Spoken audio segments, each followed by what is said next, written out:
अस्सलाम वालेकुम क्लास अॼु पाण डिस्कस कंदासीं फ्रैक्शन यानी अणपूर जे हवाले सां। हिन खां पहिरियां असीं मैथ जे हवाले सां काफ़ी लेक्चर्स तव्हां सां शेयर करे चुका आहियूं। अॼु असां अणपूर खे बाक़ाइदे सां स्टडी कंदासीं। हाणे अणपूर खे सम्झण खां पहिरियां उन जी डेफिनेशन खे सम्झंदासीं। पहिरीं जेका डेफिनेशन पढ़ाई वेंदी त कंहिं नामुकमिल शइ खे अणपूर चइबो आहे। हालांकि ईअं नाहे, कंहिं मुकमिल शइ खे ई अणपूर चइबो आहे। ठीकु आहे। ॾिसो, a equal part of whole यानी कि सॼी शइ जे बराबरि हिसे खे अणपूर चइबो आहे। सॼी शइ जो नंढड़ो मिसाल मां तव्हांजे साम्हूं हिकिड़ो मानीअ जो रखियो आहे। ॾिसो, मानीअ जो मिसाल इन जे करे तव्हांजे साम्हूं रखियो आहे त मानीअ जो इस्तेमालु हर घर ऐं हर टाइम ते थींदो आहे। ॾिसो, हीअ असां वटि हिकिड़ी मानीअ जी सपोर्ट रगड़ी आहे। इन रगड़ीअ में टोटल हिसा ॾिसंदो त हीअ हिकु, हीअ ॿ, हीअ टे, हीअ चारि हिसा आहिनि। ठीकु आहे। चेन मां घणा हिसा खयां आहिनि? हिकिड़ो ही, ॿियो ही, ॿ हिसा खयां आहिनि। हाणे इन्हनि शयुनि खे जिन खे असीं ज़रा ज़रा पिया कयूं त इन्हनि खे असीं कीअं लिखूं? अहिड़ियुनि शयुनि खे लिखण जे करे ई जेका असांखे ज़रूरत पई उनखे असीं अणपूर चवंदा आहियूं। ठीकु आहे। हाणे जेके टोटल हिसा आहिनि मानीअ जा उनखे लिखंदुमि 4 ऐं जेके ॿ हिसा खयां जेके खाधा उनखे लिखंदुमि 2।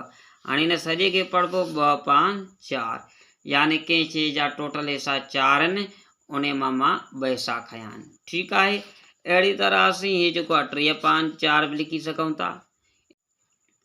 हिन जो मक़सदु तव्हांजे साम्हूं क्लियर ई हूंदो त हिन जो मक़सदु इहो ई आहे त कंहिं शइ जा टोटल हिसा 4 आहिनि, उन मां 3 असीं खयां आहिनि। यानी हिन खे चइबो आहे चूज़न पार्ट्स। चूज़न पार्ट्स यानी खयल हिसा। हिन खे चइबो आहे टोटल पार्ट्स यानी सभु हिसा, कुल हिसा। ठीकु आहे। सिर्फ़ु इन्हनि खे इन नालनि ते महदूद न आहे रखणो। हिननि खे सिंधीअ में अंश बि चइबो आहे।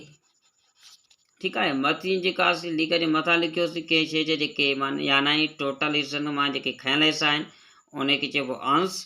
बाक़ी जेके टोटल हिसा आहिनि उनखे चइबो छेद। ठीकु आहे। इहा असांजी छेद आहे। ठीकु आहे। हाणे ॾिसंदासीं अंश खे अंग्रेज़ीअ में छा चइबो आहे ऐं छेद खे अंग्रेज़ीअ में छा चइबो आहे। अंश खे चइबो आहे न्यूमरेटर। छा? न्यूमरेटर। ऐं छेद खे डेनोमिनेटर। ठीकु आहे। ही छेद जो नालो आहे। ठीकु आहे। ॿ नाला आहिनि, हिकिड़ो चूज़न पार्ट्स, ॿियो छा टोटल पार्ट्स, ऐं ॿियो छा न्यूमरेटर, ॿियो हिन जो छेद छा डेनोमिनेटर। ठीकु आहे। हाणे जेको बेसिक हो इहो थोरो नंढड़ो कॉन्सेप्ट तव्हांखे मां पूरे ॾिनो। हालांकि हिकिड़ी असांजे माशरे में ॿी बि हिकिड़ी शइ पढ़ाई वेंदी आहे त अणपूर जा जेके क़िस्म आहिनि उहे 3 आहिनि। हालांकि ईअं न आहे। अणपूर जा सिर्फ़ु जो सिर्फ़ु 2 क़िस्म आहिनि। जेके उन जा क़िस्म जेके अणपूर जा 2 क़िस्म आहिनि उन जा सभु क़िस्म आहिनि उन्हनि खे वरी पढ़ायो वेंदो आहे यानी हे अणपूर जा 3 क़िस्म आहिनि। ईअं न आहे।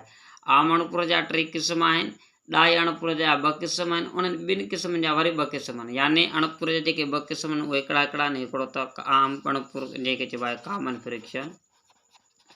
छा बाबा? Common fraction.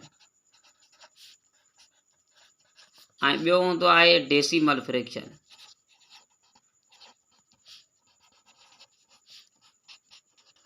ठीकु आहे। सिंधीअ में बि मां लिखाईंदो थो हलां। जेके आम अणपूर चवंदा आहियूं उनखे अंग्रेज़ीअ में छा चइबो? Common fraction. हिनखे सिंधीअ में चवंदासीं आम अणपूर। ठीकु आहे। आम अणपूर। उन खां पोइ जंहिंखे डेसिमल चवंदासीं उनखे सिंधीअ में चइबो आहे ॾहाई अणपूर। ठीकु आहे। हाणे ॾिसो, ॾहाई अणपूर जो मां अलॻि सां वीडियो तव्हां सां शेयर कंदुमि। उन में ॾहाई अणपूर ऐं उन जा जेके क़िस्म आहिनि उन्हनि जी बाक़ाइदे सां स्टडी कंदासीं। फ़िलहालु थोरो मां डिस्कस कयां थो कॉमन फ्रैक्शन यानी आम अणपूर जे हवाले सां। हीउ जेको मिसाल ॾिनो इहो बि असां वटि आम अणपूर जो मिसाल आहे जंहिंखे असीं अंश छेद में रोज़मर्रा जी ज़िंदगी में जेके शयूं लिखंदा आहियूं इन खे असीं कॉमन फ्रैक्शन यानी आम अणपूर चइबा आहियूं। कुझु शयूं हीअं बि हूंदियूं 3.3 जंहिंमें हिन डेसिमल पॉइंट हूंदी आहे, इन खे वरी चइबो आहे ॾहाई अणपूर। ठीकु आहे। फ़िलहालु हिन जो कॉन्सेप्ट कोन था ॾियो, हिन खे अलॻि सां साइड में रखूं था। अॼु असां डिस्कस कंदासीं कॉमन फ्रैक्शन जे हवाले सां। ॾिसो, कॉमन फ्रैक्शन जा जेकॾहिं मां क़िस्मनि ते अचां त ठीकु आहे, थोरो नंढड़ो मां ग्राफ ठाहियां फ्रैक्शन जे हवाले सां।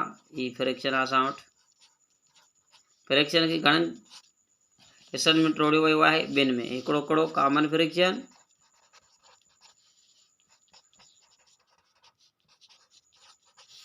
ॿियो छा में डेसिमल में,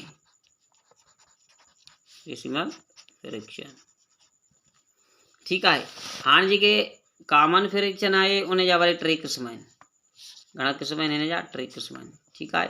हिकिड़ो प्रॉपर फ्रैक्शन, ठीकु आहे। ॿियो हूंदो आहे इम्प्रॉपर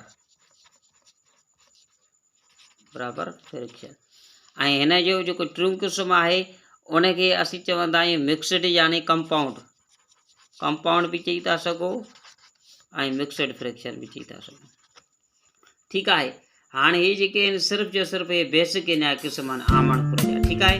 हाणे जेके अॻिते किताब तव्हां जेके ऑक्सफोर्ड जा किताब आहिनि या पेरिस यूनिवर्सिटी जा जेके किताब आहिनि उन्हनि खे हिन ॿिन्ही खे हिकु ई क़िस्म लिखियो, यानी आमणपुर जा बि 2 क़िस्म आहिनि ऐं डेसिमल जा बि 2 क़िस्म आहिनि। हाणे जेके डेसिमल जा आहिनि उन्हनि जा जेके 2 क़िस्म आहिनि उन्हनि जे हवाले सां मां अलॻि सां हिकिड़ो चार्ट ठाहे तव्हांखे नेक्स्ट वीडियो में सम्झाईंदुमि त हिन जा 2 कहिड़ा क़िस्म आहिनि ऐं उन्हनि जो कहिड़ो इस्तेमालु आहे।